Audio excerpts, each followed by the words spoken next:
Good evening, everyone. I want to welcome you to today's Fireside chat. This is our third webinar of 2024, and in total, it's the 147th webinar series. My name is Dr. Yuri Ketch. I'll be the moderator for tonight. And tonight we'll be kicking off a series of webinars on palliative care. And our presenter this evening is Erin Das, who's a seasoned Canadian registered nurse with over 15 years of experience in palliative care. She currently resides in Nairobi, Kenya, and she recently joined Africa Healthcare Network as our supportive and palliative care lead. She is spearheading the establishment of kidney supportive care program. So Erin's expertise encompasses pain and symptom management, cancer care, and community-based home care nursing, alongside a commitment to health education and community development. She is pursuing her Masters of Nursing at the University of Calgary, with special focus on palliative care and leadership, while actively contributing to initiatives such as My Child Matters Grant, aimed at enhancing access to pediatric palliative care in Kenya. Additionally, Erin holds executive roles in organizations like Palliative Care in humanitarian aid situations and emergencies, where she leads a communication working group. Her dedication extends to palliative care education in humanitarian settings, and evident in her coordination of a project, ECHO Community of Practice Program for healthcare workers in East Africa, and as an EPIC pediatric trainer and practice lead at the Global Treehouse Foundation. She focuses on scaling up care for children with life-limiting conditions globally. And despite her demanding professional commitments, Erin finds solace in coaching a local ice hockey team, volunteering at her church, and cherishing family time amidst the scenic beauty of East Africa. So thank you, and without further ado, I'd like to welcome Erin, and looking forward to a very enlightening discussion. Thanks so much, Dr. Yuri, and thanks so much for the introduction. I'm really privileged to be here tonight to speak with you all and to share about the program that we're actually launching tonight. You may have come and joined us today because you're a palliative care provider, or you may be joining us today because you're currently working in a dialysis clinic. But for whatever reason it is, we would love to get to know you. And so please do put your name in the chat, share with us where you're working, what you're doing is one way for us to get to know you more. And I'm sure my colleagues at AHN will kind of monitor the chat and answer any of those responses. As Dr. Yuri was saying, my name is Erin. I'm a palliative care nurse, and we're going to be launching our kidney supportive care program at AHN tonight. We're really excited. For the last few months, I've been working with the team to identify some of the needs for our clinics in Kenya, Tanzania, and Rwanda. And tonight we're starting the program with a regional focus and beginning to understand together what is kidney supportive care and how is it really applicable in our setting in East Africa. So for the next 30 to 35 minutes, we're going to go through this presentation, and then we'll leave some time for discussion after. If you do have a question, please do feel free to put it in the chat. There's quite a few people on the line. We have Dr. Yuri, Dr. Mazar, and they're happy to answer any questions, or they can also interrupt me if there's something very pressing. So I want you to think about a patient. I want to think you to think about a patient in a clinic that you recently saw, or maybe you even recently cared for. We know that chronic kidney disease is on the rise in many countries, and we know in many situations, especially in countries like Kenya, access to dialysis is limited. Of course, AHN is doing all they can to make sure that that gap is reduced. But we know that this is the reality for many of our patients that are sick with kidney disease. Tonight, we're going to be talking about a new topic. It's called kidney supportive care. You may not have heard of that word before, but I want to introduce it to you tonight. And I'm really grateful that you've joined us for the Fireside chat. So by the end of the session, I'm hoping that you will be able to explain what kidney supportive care is. We're going to be using a short form at AHN. And also around the world, we use the short form KSC. So you might see that word come up on the presentation, but that's what it stands for. I'll also share the current situation of KSC, or kidney supportive care, in sub-Saharan Africa, which is where we at AHN are mostly focused, as well as I want you to try to understand what are the core concepts or components of kidney supportive care. Together, we're going to identify some barriers or challenges to implementing this type of care. And then I want you to try to be able to describe how you could potentially adapt your current care into holistic supportive care. So what is kidney supportive care? This is actually a growing subspecialty in the field of nephrology, very similar to how transplant nephrology or onconephrology came up. But unlike those, it can actually be applied to all patients living with advanced kidney disease from any cause and on any dialysis modality. So it incorporates all of our patients that most likely you will be seeing in your clinics or potentially your outpatient follow-up clinics. When we think of kidney supportive care, I want you to think of it in several different domains. People with kidney failure, many of the patients that we see have many needs actually throughout their illness, regardless of the type of treatment they get. And it's really important, it's vital that we use an integrated framework, especially in situations where we may have limited resources or we are working in low and middle income countries where the settings sometimes are not integrated as best practice may tell us. So this is from an article that was published in 2020 as the Kidney Supportive Care Core Curriculum, and it highlighted 5 really important domains of kidney supportive care. And over the next 11 months, actually, today we're launching our Kidney Supportive Care series at AHN. We're going to be talking about these. So we're going to be talking about symptom management. We're going to be talking about expert communication, interdisciplinary team support, the option of comprehensive conservative care, and even end-of-life care. All these aspects are included in supportive care, and we hope that you will be able to actually join us the first Thursday of every month when we focus on these different topics. So I wanted to share with you actually some really groundbreaking publications just in January, so just a few weeks ago. Dr. Davison and her team published a paper, and this was published in the International Society of Nephrology, and it was a follow-up to a meeting report. So the smaller image there on the left is an executive summary of a conference that happened in Mexico, where they talked about what is supportive care and how will they develop a roadmap for improving quality care for our kidney failure patients. And then just recently, so just under 10 years after that meeting happened, they put forward an executive summary to really highlight and have global standards of what the core components of this type of care was going to be. So in the published paper, which we can actually put on our website, a link to that, it said that they wanted to ensure that they were going to develop a consensus in terms of definitions of what conservative kidney management as well as kidney supportive care really meant. And also some key considerations as we try to think about developing and expanding these services, especially in low or limited resource settings where potentially kidney replacement therapy isn't available. So some of the consensus came up that instead of using the word renal, we would together as a community of people promoting good supportive care would use the word kidney. And instead of using end-stage kidney disease, which often is used, of course, for patients with a glomerular filtration rate of less than 15 milliliters per minute, we would use the word kidney failure.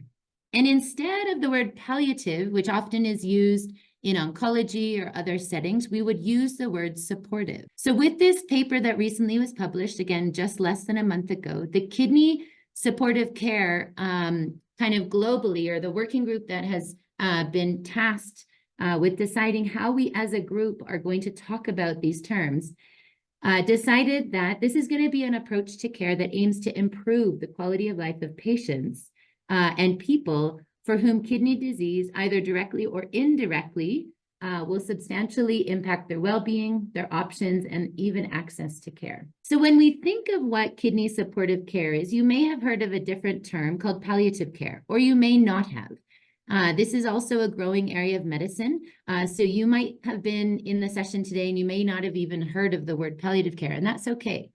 In 2002, the WHO put forward a definition of what is palliative care. And palliative care is an approach to care that improves the quality of life of patients and their families when they face problems associated with life-threatening illnesses. And they do this through the prevention and the relief of suffering, through early identification and really impeccable assessment, mainly focused on the treatment of pain and other problems, including physical, psychosocial, and spiritual aspects of a patient. So when we think here back to that patient I introduced to you at the very beginning of the session, that patient actually, according to the definition, could benefit from palliative care because they do have a life-threatening or even life-limiting illness. Palliative care can be given in places like clinics, in places like dialysis centers, outpatient clinics, but we know from a lot of research, but also clinical work, that palliative care can actually be delivered at home. It can be delivered at the community level as well. And you can see here from some examples of work that's being done in Kenya, where palliative care is being provided to patients and their families, right where they live. Palliative care also includes children. So in 1998, the World Health Organization also put forward a definition for palliative care to include children and their families. And this is a definition of active total care of a child's body, mind, and spirit. And it involves giving support to the family. There's a large international organization called ICPCN, and it stands for the International Children's Palliative Care Network. And their aim is to improve palliative care for the world's children. And it can begin when an illness is diagnosed and can continue regardless of whether or not the child receives treatment directed at the disease. The principles of palliative care, or in this situation where we call it supportive care, remain the same.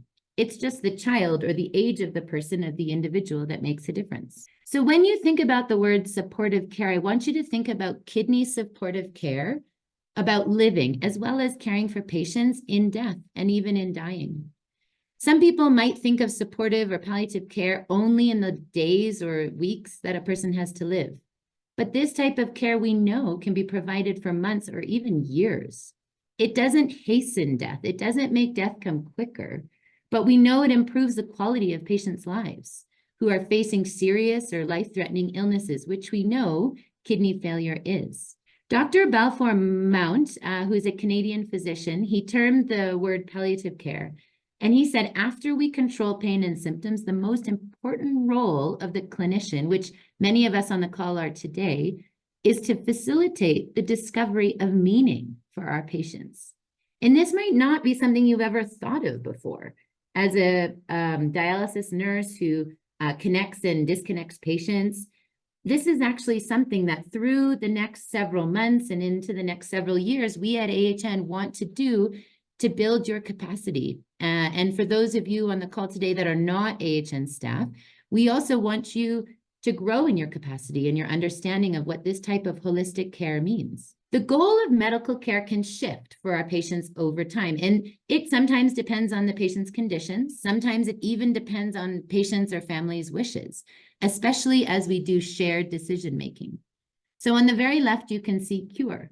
So in many situations for our kidney failure patients, this could mean a kidney transplant, but we know even with our kidney transplant patients, they often have to manage many medications after a successful transplant. We know for our patients that are on long-term dialysis treatment or renal replacement therapy, sometimes cure is actually not possible for them. So then I encourage you to kind of shift your eyes towards the red circle there as we think about sometimes the care that we offer prolongs the life of a patient, and we do need to make sure that their life is of good quality. And sometimes there's even patients, as you shift your eyes to the orange circle, where we think mostly about optimizing their comfort at the end of their life. So these could be our patients on conservative kidney management who may not actually choose to do dialysis, but we need to find ways to optimize their comfort and give them a good quality of life. So as we think back to this image, again, that was published in 2020 as the core curriculum for kidney supportive care, I want you to be challenged over the next few months and this year as we think more about this in our fireside chats about all these areas and how you could potentially integrate kidney supportive care into the work that you do.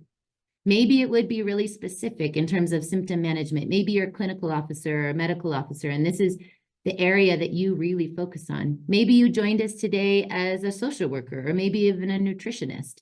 And a big part of the work that you do with patients is communication, sharing with them and planning with them about how to ensure that they eat the foods that they're supposed to be eating, but they also feel good about the foods that they're eating. Or maybe you are a community worker where you would work with a patient and a family and think about potentially end-of-life care, wherever that may be based on the decisions of the patient and the family. When we think about the goal of kidney supportive care, we want to focus first and foremost on relieving suffering and improving the quality of life. And part of our job as clinicians and healthcare workers is to affirm life, seeing death as a personal and even natural process. We need to engage with patients early in the course of the illness because for us to affirm life, this is very sensitive. And we know that many cultures talking about death and dying is taboo. And if we aim to support patients in these most difficult times of their life, potentially even at the end of their life, we do want to make sure we have a therapeutic relationship building with them early on in the course of their illness. We know that patient and family preferences must be respected. We need to make sure that patients are feeling very much part of the decision-making. It isn't the physician or the medical officer that's making decisions for the patient and for the family. They're making them, the patients and families are making the decisions with us. Supportive care can be combined with curative therapies, life-sustaining treatment, or it could be the main focus of care. And one of the things that we're going to be talking about throughout this series is integrating supportive care while our patients are getting dialysis. And we believe that this will be a way for us to provide relief from any pain that they're experiencing or any other distressing symptoms. We know that we hope not to hasten their death or even postpone that. And we're going to do this by integrating psychological and even spiritual aspects into the care that we give our patients. So think about it for a moment. What do people really want when they have a serious illness? Think about maybe a loved one or maybe someone in your immediate family that has a serious illness. Could be a parent or an aunt or an uncle. Think about that person that you actually have a personal connection with. Sometimes it's easier for us to think about this than a patient, but I want you to think about that person. What do you think that person would want if they had potentially kidney failure? Maybe they have cancer. Maybe they have COPD. They have difficulty breathing. What does that person want? Most often we know that patients want their pain and their symptoms controlled. They want to avoid inappropriate prolongation or prolonging their dying process. They want to achieve a sense of control over their situation, things they can control. They want to relieve the burden on their family or their friends or their neighbors, their community, and they do want to strengthen relationships with their loved ones. A very famous person in the world of palliative care is named Dame Cicely Saunders. She's from the UK. She said that you matter because you are you. And in this situation, she was talking about a patient. And you matter until the last moment of your life. We will do everything, she said, as a healthcare worker, we will do everything in our power to help you achieve a peaceful death and to live until you die. And a really important concept that we will get more into as we go through this series is a concept called total pain. You may not have heard of this before, or you might have, but we believe in palliative care, and as we get more into kidney supportive care, that pain is, yes, for sure, physical. And that's the yellow corner in the top left. We know that pain can be caused by treatment. It can be caused by the disease. It can be caused by multiple things. And we know that pain is definitely physical. And this type of pain we often treat with medication, sometimes therapy, physical therapy. But we know and we believe in this area of holistic care that pain is actually much bigger than that. Pain is not only psychological, pain can also be spiritual. And many of our patients experience pain as social. So I'll start from the social side. Think of one of your kidney failure patients, or a patient that you know is on dialysis right now. They may have lost their job. They may not be able to work anymore because they have to come to the clinic 2 to 3 times a week. They may be experiencing pain in the worries about their future or even the future of their family. They may no longer be the breadwinner or the person that makes all the decisions for the family because of their current illness. As we shift into thinking about spiritual pain, this patient may be angry at God or whoever they believe in their ultimate being. They may be really scared or having a fear of the unknown, and that might result in a spiritual type of pain. They might be seeking meaning in their life. And then as we shift finally to psychological pain, some of our patients experience depression. Some are really worried or very anxious as this illness continues to take over their life, every aspect of their life. They may be psychologically experiencing pain because of past experiences of their illness. And these are things that we in kidney supportive care aim to address. And you may not be able to do that today. Maybe today, again, is the first time you're hearing about these concepts. We wouldn't expect you to address them today. But as we go forward and as you take up the challenge of providing supportive care to your patients, I do need you to think about these different areas. Back to that article that was recently published by Davison and her team in January this year. They talked about the core components. This is a little bit difficult of a slide to see. So again, we'll share this article on our website. But these are on the very left side of this chart. You can see all the different components of kidney supportive care that they felt was really important. So I won't share them all, but just a few examples. So they said a really important part of supportive care is shared decision-making. And one way for us to do this is by asking, as we talk about how best to care for you, what are you hoping for? What concerns you the most? And this would be a question we could ask directly to a patient. And then as we go down, we think about symptom management, incorporating some very specific outcome scales or ways for us to assess symptoms is really important as we aim to incorporate this type of care into our work. Even crisis planning becomes a core component of our work because we want to ensure patients are familiar with what to do and their families know how to treat them so that we can anticipate how to help them in these situations. Of course, we know many of our patients are not all inpatients. Most of our patients are actually outpatients. They come and go. So they need to be equipped to know what to do when symptoms come, like hypoglycemia or some of the other common symptoms we know happens. And then we go down the list, advanced care planning. Again, we talked about spiritual care, integration into community services, and even end-of-life care. So as we take a step back from what is supportive care, I want to think about the world and where we've come from in the last many years, but also thinking about where we need to go. In 2020, the World Hospice and Palliative Care Association published a global atlas. So this was a report that showed all the different accomplishments that we've made in palliative care, but then also identified the big gap and what we still need to work on. So worldwide, every year there's over 56.8 million people that are estimated to require palliative care. And the burden often results in or is seen in people with severe illness and health-related suffering. Palliative care is not accessible to many of our patients, especially in low and middle income countries. And here's the report that was published. It's the second edition, and it showed that 76% of patients that need palliative care around the world live in low and middle income countries. Here you can see a map of the world, and the dark color blue, this was developed in 2017, so it's a little bit outdated, but it's the most recent statistic that we have. The dark blue is where established and developed palliative care programs are integrated into the healthcare systems.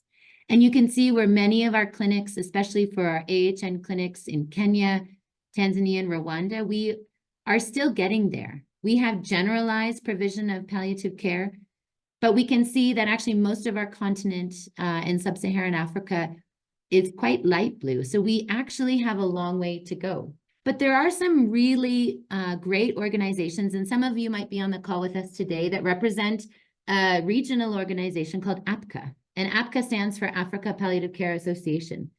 They were originally founded in Tanzania in 2004, and they came together after a meeting happening in South Africa where 28 palliative care trainers came together. And their mission and vision is to reduce unnecessary pain and suffering from life-limiting illnesses across Africa. They work collaboratively with existing and potential providers to do this type of care and expand service provision. They work really hard with governments and policymakers to ensure that policy level work and regulations and frameworks exist to ensure that palliative care can be developed across the world, across Africa.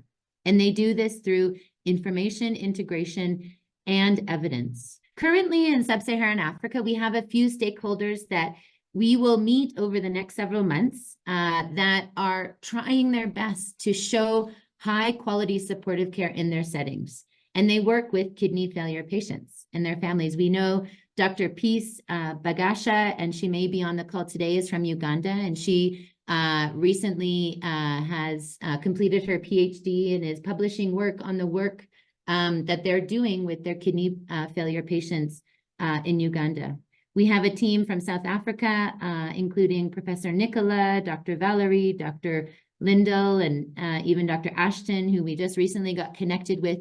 And they're showing us really interesting ways of providing kidney supportive care to their patients in South Africa. We had a team in Malawi through Dr. Jane Bates, who several years ago published articles on conservative kidney management and how to support patients with kidney failure who don't have access to renal replacement therapy. And there's probably more. This is not an exhaustive list. And we know that in locations in sub-Saharan Africa where palliative care is strong and integrated, access to kidney supportive care would be more common. And this is often done through referrals to palliative care teams or consultations. In Kenya, we're fortunate that recently in collaboration with the Ministry of Health, Kenya Hospices and Palliative Care Association launched a palliative care policy.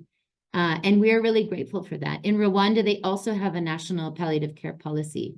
Currently, these are two of the main areas where our AHN clinics are running. And these are definitely documents that we will look to as we move forward with kidney supportive care programming in our clinics. In the article that recently was published, Dr. Davison and her team identified that there are many patients across sub-Saharan Africa where access to renal replacement therapy is not possible. I want to introduce this concept to you through this figure, and you'll probably have more time to read it as you look through the article. But there are many patients we know on the very right-hand side, the light gray. These are patients that replacement therapy is not possible for them. They have choice restricted because they don't have access to a dialysis clinic. They would have choice restricted conservative kidney management. And this is the type of care that often is done by palliative care teams. So you would get a referral to a palliative care team, potentially by a nephrologist or maybe by a general physician who's doing non-communicable disease outpatient care. On the left-hand side, these yellow patients are patients that have had access to replacement therapy. Some of patients in our region do have access to transplant. So that is one avenue. As you can see, that's not all of our patients. Some of our patients have access to dialysis. So you'll see in the very bottom kind of blue shape there's our dialysis patients. There's a dark blue shape that shows active patients who are getting treatment. And these would be patients that we would recommend could access and would benefit from kidney supportive care. So even our patients on transplant, even our patients on dialysis, and definitely our patients getting conservative kidney management would all benefit from supportive care. And this is based on the concepts we talked about at the very beginning. These are patients that are dealing with total pain. These patients and their families are dealing with an illness that is life-threatening and definitely life-limiting. So these all are patients that would benefit from this type of care. So I want to take a minute. We'll just spend maybe 2 minutes, and I want you to stop what you're doing. I know definitely times when I'm listening to webinars, I'm not always focused, but I want you to go to your device, whatever you're on right now, and go into the chat. And I want you to think of this question. Which patients that you see would benefit from kidney supportive care? So we'll just take a minute to brainstorm together. What patients are you thinking of right now that would benefit from this type of model or this type of holistic care? I see there's quite a few of us on the Fireside chat tonight, so that's great. Thanks for joining us. Tonight might be the first time you've heard of these concepts or you've thought about this type of care, and that's okay.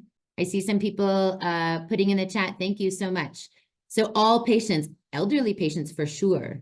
Those that are in denial, those would definitely be people I would say if after today's session you feel inspired, I would say definitely talk to those patients for sure. All children, thank you, Dr. Lindell, it's great to see you.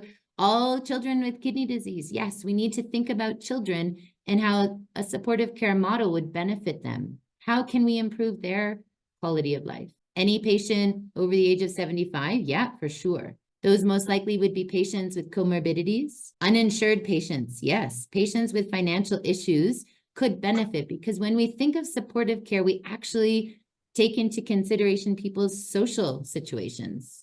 For sure, people who have cervical cancer and renal failure, definitely. Someone who has advanced cancer and is going through would definitely benefit, yes, of course. Hey, Matt, so crashing into dialysis, definitely. People who have had a crisis and come in and they weren't prepared for a major change in their life.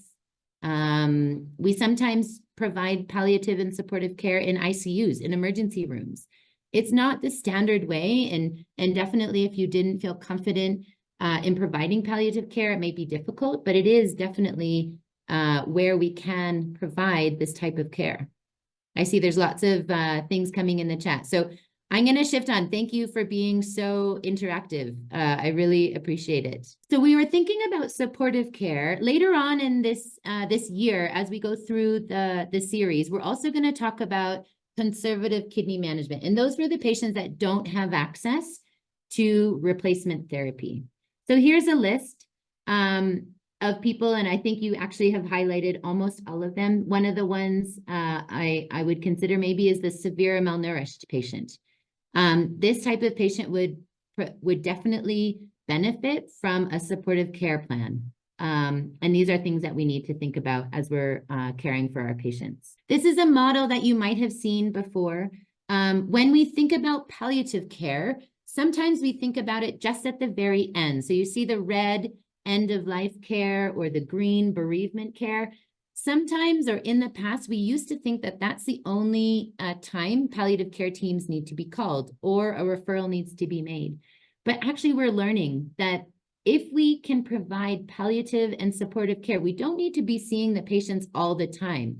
So you can see that the blue palliative or supportive care is smaller when a patient is diagnosed. You can see it's much smaller, actually.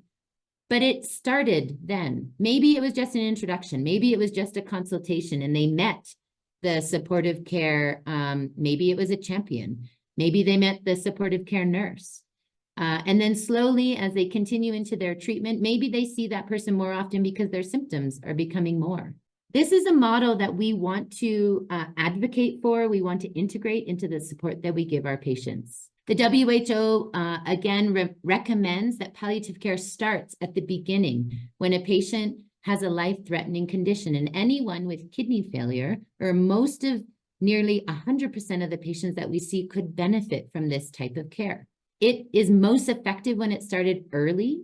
And we actually know that palliative and supportive care reduces unnecessary hospital admissions and the use of health services because we have a better idea of how our patients are doing. And again, this type of support system or this type of support care plan can help patients live actively as possible, as much as possible, until the very end of their life. So as we think about it, who is going to give this type of care? It may be a specialist, but it doesn't actually have to be. Through this year, as we meet together every month for this series on supportive care, we want to teach you a palliative care approach. At the end of this year, and if you have attended many of our webinars, again, on the first Thursday of every month, you're not going to graduate with a degree in palliative care, not even necessarily a certificate. We'll talk about certificates later on. You definitely will not be a doctor in palliative care, but you will be empowered to do a palliative care approach. You will be able to integrate palliative care and supportive care into your work in any setting where you work. And that would be a clinic, an outpatient department, in the home. We know that all healthcare providers can give this type of care. It could include symptom management, which would be pain management and assessment, distressing symptom management. It could also be decision-making. Potentially, you want to learn how to break bad news or do better communication. Maybe your desire is to learn how to care for a caregiver or the family. Again, you might be with us today because you're a nutritionist, or maybe you're a social worker. So learning and understanding the interdisciplinary type of team support that supportive care can give is actually what you're really interested in. Maybe you're a chaplain, or you're passionate about providing spiritual care or emotional care. Maybe you're a social worker, again, or a psychologist, and your area of interest would be psychosocial support. These all are aspects of supportive care. Conservative care often thinks about advanced care planning or end-of-life care planning. Maybe we need to talk to a patient about where they want to be when they are at the end of their life. These are not easy conversations, and we know that this does require sensitization and training, and that's why we are really passionate about this. We know that grief and bereavement start much before a patient dies, and these are things that we can teach you, and if you're interested, we hope that you will stay with us during this series.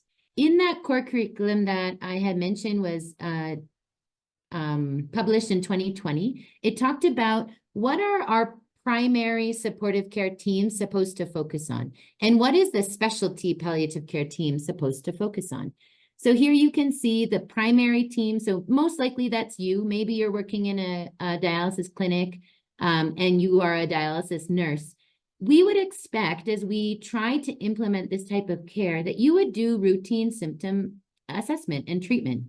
We would want you to do communication about people's priorities, or helping them screen if they have social or spiritual issues or experiencing distress. If you were on a specialist team, we would expect you to do this area. Maybe you would be called in as a palliative care consultant because one of the patient's symptoms is just not going away. Maybe you need to be consulted because the patient is in spiritual distress or experiencing severe depression, and you need to look at some of their medications. Maybe as a specialist in palliative care, you would be helping the team develop an advanced care plan, or even think about end-of-life care planning. We wouldn't expect a generalist to do some of those things, and that's why we're so encouraged that we work as a team. Supportive care cannot be done alone. Here's an example, and we'll get more into this, about working in partnership. And I can share this image later, and we'll be sharing the slides as well later. When we support patients, we want them to know that we are a team. You might have a consultant working, as well as the bedside nurse, and also the care team manager working together. And all of us are working to help inform what a patient wants. And talking about their disease. So in the very far left, this is called team talk. I'd like to talk about your kidney disease and discuss about options about the future with you. As we go down to the bottom, I understand that your main goal is to spend time with your family. Maybe you would even support a patient and say there's several ways of treating kidney failure. We want to share a little bit more with you today about what that looks like. These are some tools that we can use. As we think about this, and I know it's easy for us to talk about this in a webinar and not really address any barriers. I know you spent some time in just a few minutes ago saying who could benefit from this. I want you to take another 1 to 2 minutes to think about what are some of the barriers, because we can't think that we can do this kind of in isolation and, it's going to be easy because we've attended a 1-hour webinar to integrate this type of care into our work. So now take a minute in the chat. Again, whatever you're doing, if you can take a minute, if you're on your device, put it into the chat, or if you're at your computer, type in, what are some barriers or challenges that we actually together as a group should identify that would actually prevent you from doing any of this that we've talked about today? Sometimes in webinars, we talk about barriers first. I wanted to share concepts first, because for some of you, these may be new. But now, as you're thinking about it a little bit more, share with the group, and we hope this is a safe space. What are some barriers or challenges in your workplace that you're thinking right off the bat, there's no way that this could work? Yeah, already some people are putting in the chat. This is really good. So time, T-I-M-E, for sure. We are really, really, really busy. We often barely have time to do best practices in our work. We barely have time to call people back. We barely have time to document properly, for sure. Poor counseling. Yeah, sometimes we're not equipped to do this type of work. Potentially, our patients don't understand their disease. Poor patient understanding. And many of our patients come with very late stages, so we don't actually have a lot of time to talk with our patients. Sometimes a barrier could be fear. You are right, for sure. It could be fear on the side of the healthcare worker, but also patients. Patients can be very nervous about a serious illness. Yes, perceptions of care providers. Sometimes we ourselves as healthcare workers are a barrier. Thank you, Dr. Mazar. Social and financial consequences of losing a loved one. That fear comes up, and patients and families, definitely families, aren't willing to talk about that. They're so focused on providing the best care they know is possible, and oftentimes that is renal replacement therapy or dialysis. We are just not able to emotionally go there and talk about other aspects of a person's life. Lack of knowledge, for sure. Short staff, yeah, lack of staff. Insufficient staffing, for sure. Late diagnosis, yeah, you guys are right on the mark. In Australia, in 2023, they published a paper that showed actually also some clinicians' perceptions. So kind of just what we did here, obviously not to the degree of a Zoom chat poll, but they identified some themes of what were some of the barriers or challenges. And the theme number one was that there were challenges in end-of-life care planning and also decision-making. Sometimes they found that there was mismatched expectations of providers and patients. Sometimes there were differences in perceptions of what does quality of life look like for their patients. Sometimes they couldn't balance illness uncertainties. We know with many of our kidney failure patients, they can decrease in their ability to cope with their disease very, very quickly. The theme number two was the impact of compromised decision-making. Again, just like what you said, some of our patients come very late, or they're rushed into making decisions. They have limited time to prepare for dying. Some of our patients even, like the team in Australia shared, they experience moral distress. We as healthcare providers experience moral distress. The last theme was priorities over improving end-of-life care for care experiences. One of the barriers was patient control, sometimes consensus on decision makings, and even ability to coordinate this type of care can be really difficult in our settings, and they identified that. As I thought about this, I think most of these things you guys have identified. It's an uphill battle. Integrating this type of care is difficult. Sometimes it's related to us as healthcare workers and our beliefs. Sometimes you don't have access to supportive care training or palliative care training. Could be the patients and families' beliefs or their understanding of the current situation. Again, definitely time and workload. And sometimes, many times, actually, we don't have sustainable funding sources for this type of palliative or supportive care. But what can we do? I don't want to end on that kind of depressing, down note. What can you do as a team?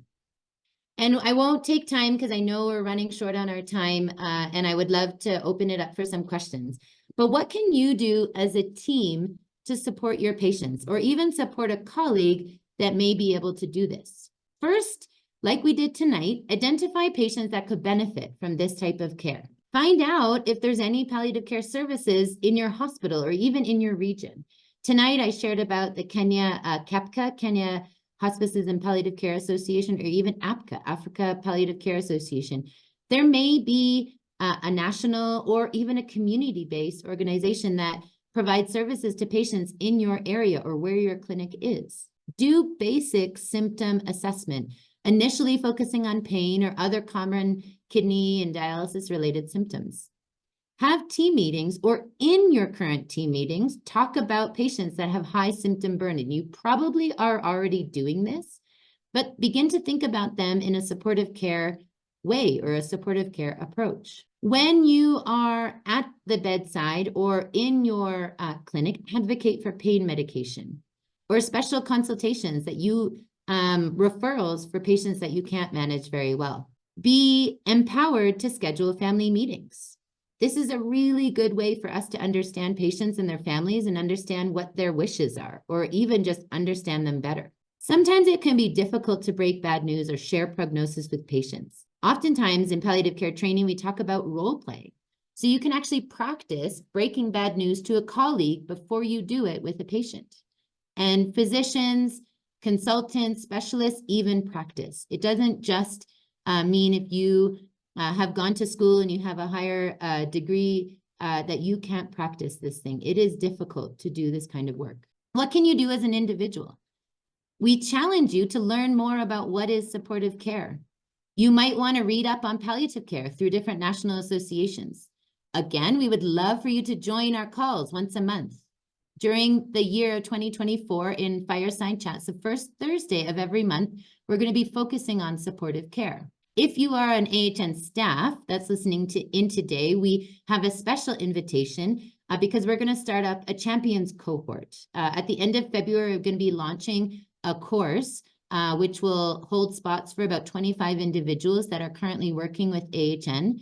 And we're going to be setting up weekly sessions to talk about kidney supportive care, and you'll become a champion. I hope today, at the end of this program, you've been able to understand and learn a little bit more about what is kidney supportive care and understand our context in sub-Saharan Africa. I hope you've thought and you've understood a little bit more about what are these core components of supportive care. Together, we identified some barriers and challenges in terms of implementing. And I hope at the very end, you've thought about how you could begin to adapt your current care into holistic supportive care. There's some resources I want you to look up, and we can put these on our website as well, and we can share them in the chat. But these are some resources from our region. This is a palliative care toolkit. It's very easy to use, and it's free to download. It's a PDF document. And the Africa Palliative Care Association's website also has a lot of really, really good resources to use and to adapt to your context. So I'll end with here an invitation. Please join us every first Thursday of the month. We've had a great attendance. We're so grateful that you have joined us. I know that there's a few forms that have come in through the chat from Dr. Yuri and a few others related to your CPD points. Please do that. And please join us in March as we head into our next session on kidney supportive care. Just a few references, and we can share these as well. And I will end there and open it up for some questions. Thank you, Erin. I think that was quite an insightful discussion. And we learned more about kidney supportive care. And thank you also for making it quite interactive. I think we got a lot of experiences and people's suggestions, so that was quite a good one. I think as of now, we are just going to open up the floor for any questions or any clarifications. I think for the panelists, just feel free to unmute yourselves and you can ask your questions. For the other participants, you can use the raise hand feature, or you can always just chat on the chat box. You can probably just type your question and then we'll pick it up from there. Seeing in the chat, I think it's Dr. Amar just saying your approach on directness and counseling for end-stage kidney disease especially on first visit.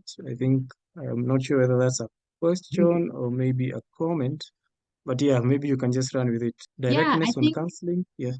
I think it's really important when we first meet our patients. So it could be an administrative person, right? Getting someone connected and set up to dialysis. It could be the nephrologist, or it could be a nurse. I think at any point when you meet a patient for the first time, understanding that you need to develop trust with a patient, because when we think of supportive care, it is very holistic. We may at some point be talking to them about very emotional topics. If we haven't considered a therapeutic relationship or a trusting relationship with the patient, it can be very difficult to counsel them related to some serious symptoms they have. So I think if you're a nephrologist and maybe you only see a patient once a month or every 3 months, knowing that probably you will be doing some counseling, understanding the patient, getting to know them more is actually really important and can really set the stage for the relationship that you build with the patient.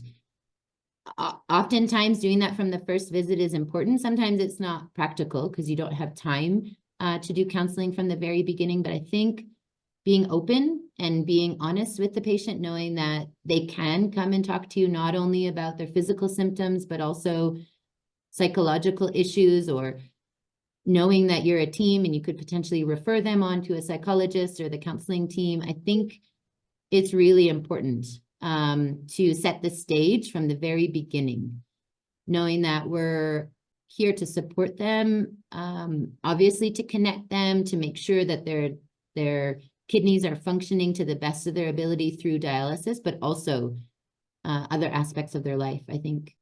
Thank you, Erin, for that response.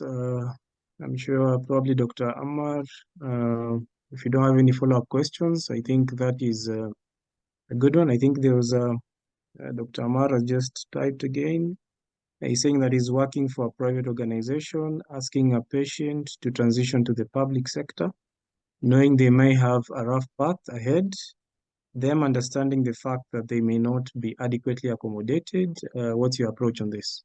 Yeah, I think when we think of supportive care, and of course anyone else can chime in. Dr. Peace, you also do this every day, so I don't have to be the only one answering. But I think when we believe in the concept of supportive care, when we believe that we can support a patient not only physically, but also psychologically, emotionally, socially, we understand that we need to care. It needs to matter when they're also going through financial or social issues, right? You might see a patient, like you're saying, in a private facility, but maybe their insurance is running out or they're meeting their max and they have to switch to a public facility. So their access to care will be different. Being a person that they can talk to, or ensuring that they have the supports necessary to make that transition, potentially even in public settings, they sometimes do have a social work team. So if we made a referral, not only would you make a referral to the nephrologist or whoever would be taking over as the primary medical team, also thinking about the social team. Maybe they need to be supported to get on to the public health insurance scheme. These are all things that when we agree to doing supportive care, we actually also care about. Of course, yes, it takes our time. We're not saying that this type of care is easy, but I think when we begin to acknowledge it and we kind of stand for it, and we know that this is the best type of quality care that we can give our patients, then you would do the extra phone call and you would try to connect them with the social work team, or maybe there's a psychologist there, or an NCD clinic that has some extra services. Then you would make that call as well. Dr. Peace, I know that you're in a public facility. How do you address those situations where you have people with very limited resources? I was just going to add on to what you were saying, and say that it's really building the multidisciplinary team, the building the links that you work with, because the reality of life is that not all patients are going to be able to afford, say, for example, living in the low income setting that we're in. So building the links and the connections with the public as well as the private sector, building the links with the palliative care teams, because palliative care teams also do community care for patients. So if you build the links and you're able to connect from one provider to another and help the patient in the transition, because the transition is actually what distresses the patient, then you can be able to maintain the quality of care that you've been giving for the patient. And even you as a provider, you have the satisfaction that you've done the best that you can for the patient.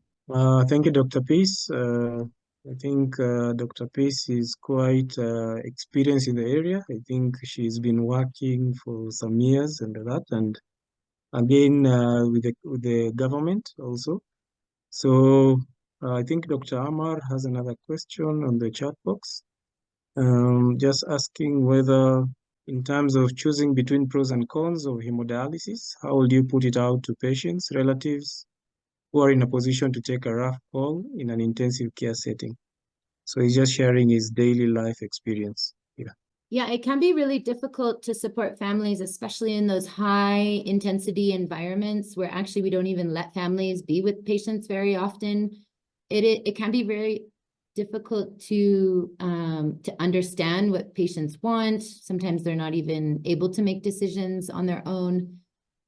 I find when we are in these situations, having tools to help us through those conversations can actually be very beneficial. So there are some really good tools that it's like a one-page tool. I mean, patients don't even really need to know that you're reviewing a tool while you're talking to them.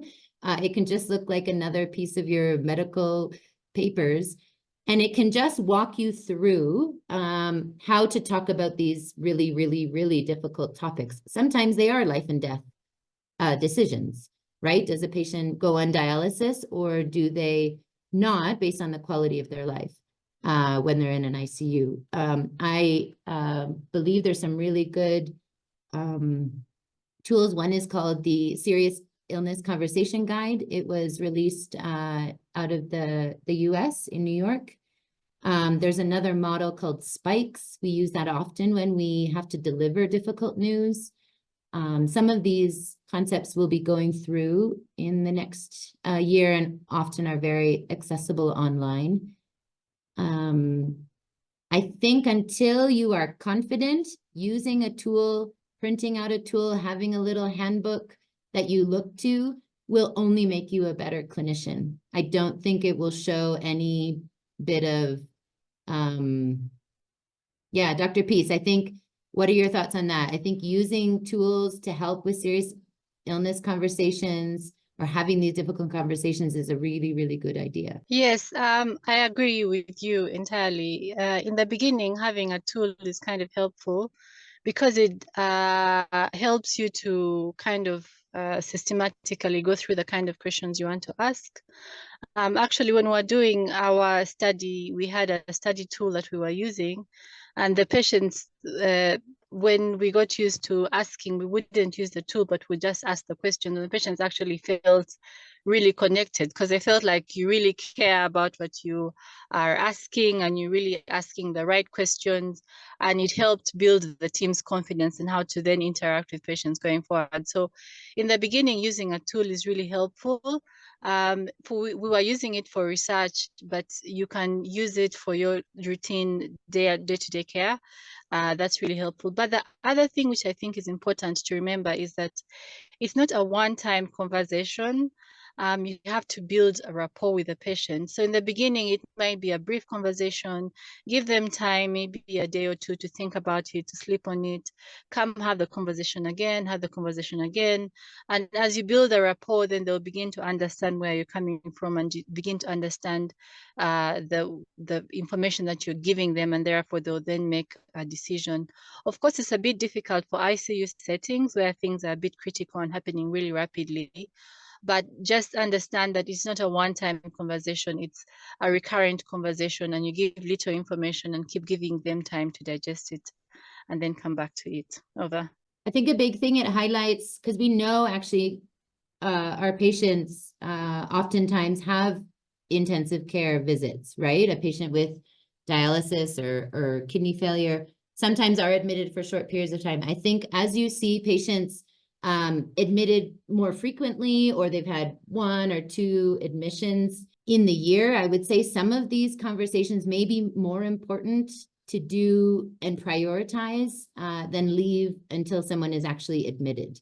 And if you can have some of these conversations after someone has finished a clinic session or a dialysis session with the family kind of, planning to be there, sometimes that is easier and you can better understand a patient's wishes than if it's in the crisis.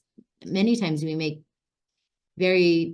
not really empowered to make good decisions in a crisis. So that's oftentimes when we talk about that future care planning or advanced care planning. Of course, every culture has a different way of talking about that. But I think if we can encourage our families and patients and our colleagues to begin to think about that, it will enable us to make better decisions when people are in the ICU.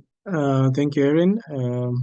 Probably if you're able to just take one more question from Jacqueline Mgani. I think the question is on, is asking in kidney supportive care, how is she able to help a patient with anuria? I may need to pass this on to someone else. You mean if the patient is on dialysis or they haven't started dialysis?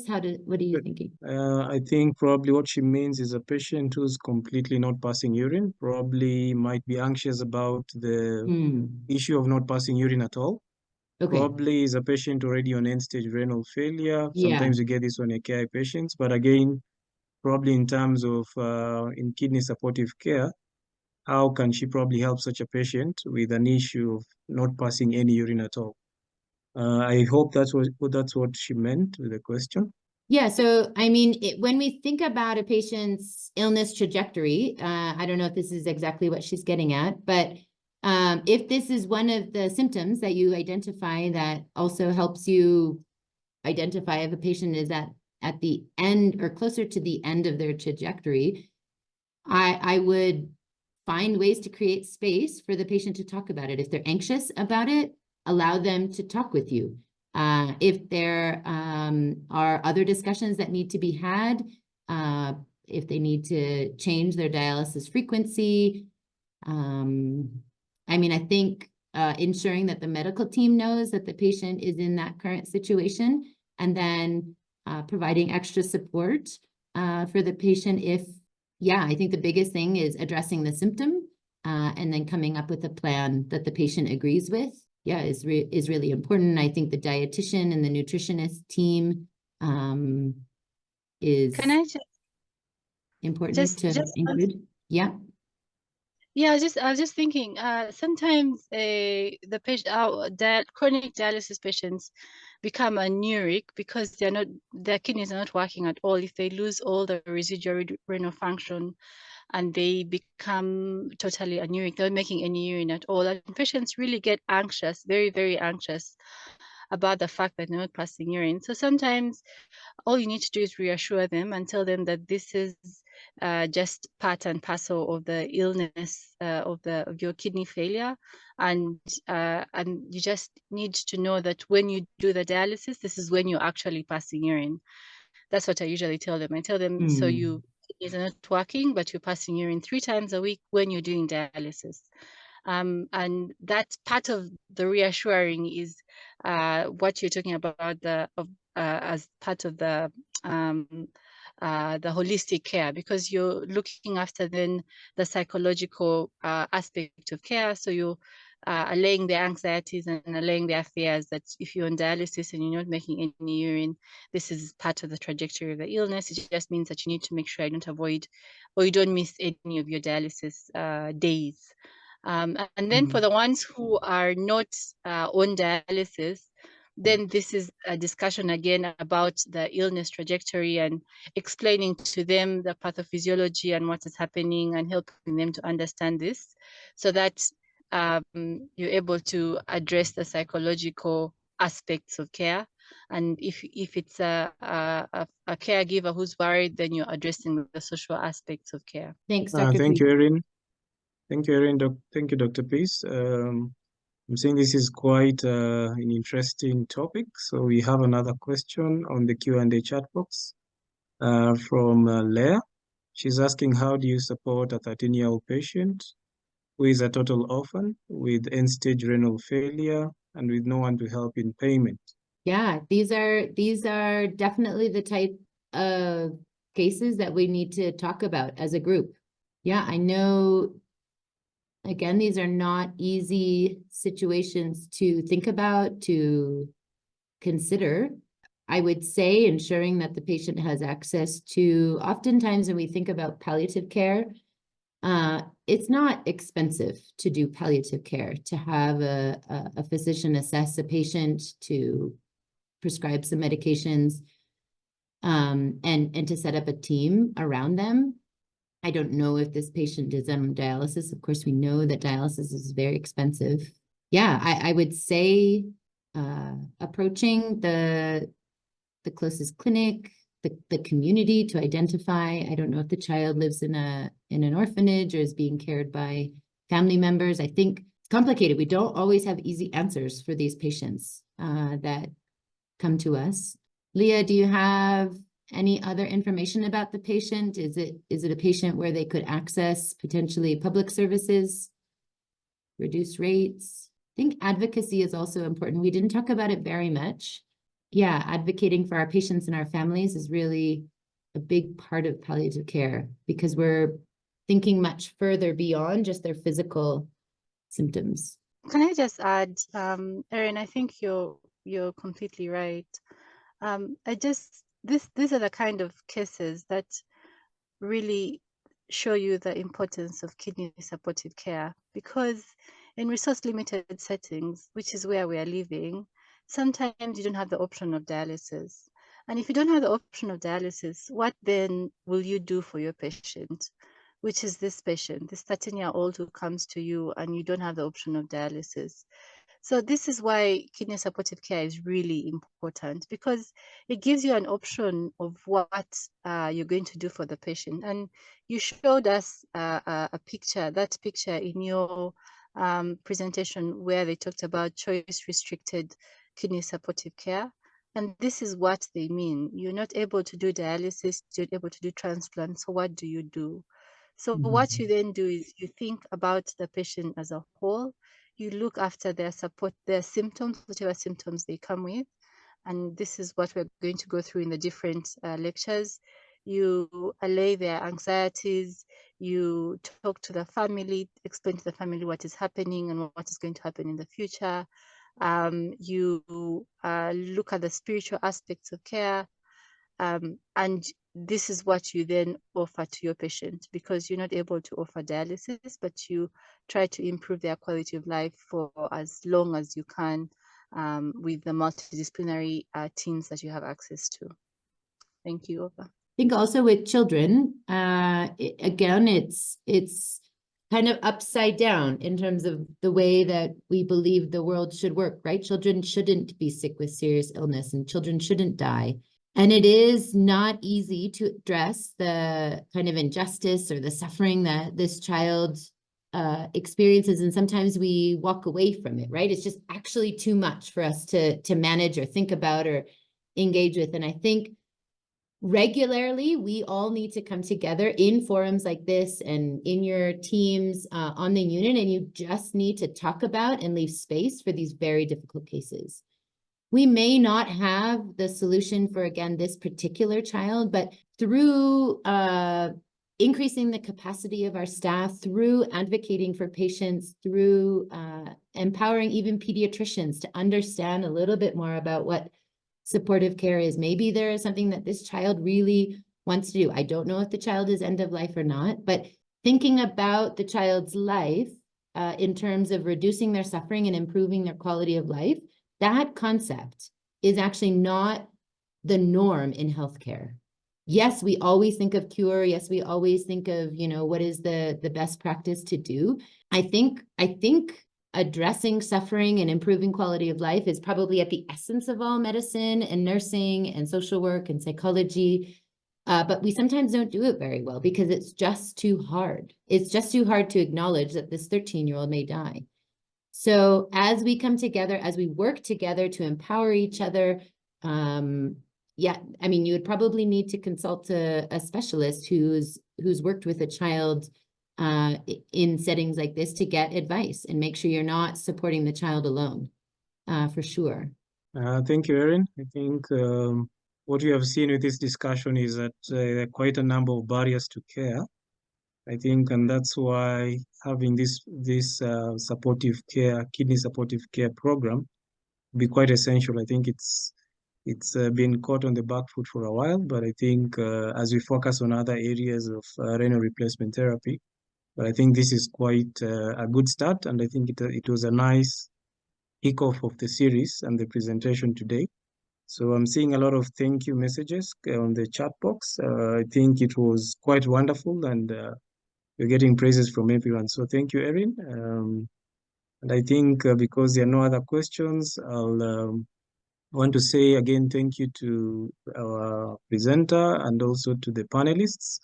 And on behalf of Africa Healthcare Network, thank you for making time for attending this session tonight. And we look forward for other more insightful discussions in future. For this, I beg to close. Thank you.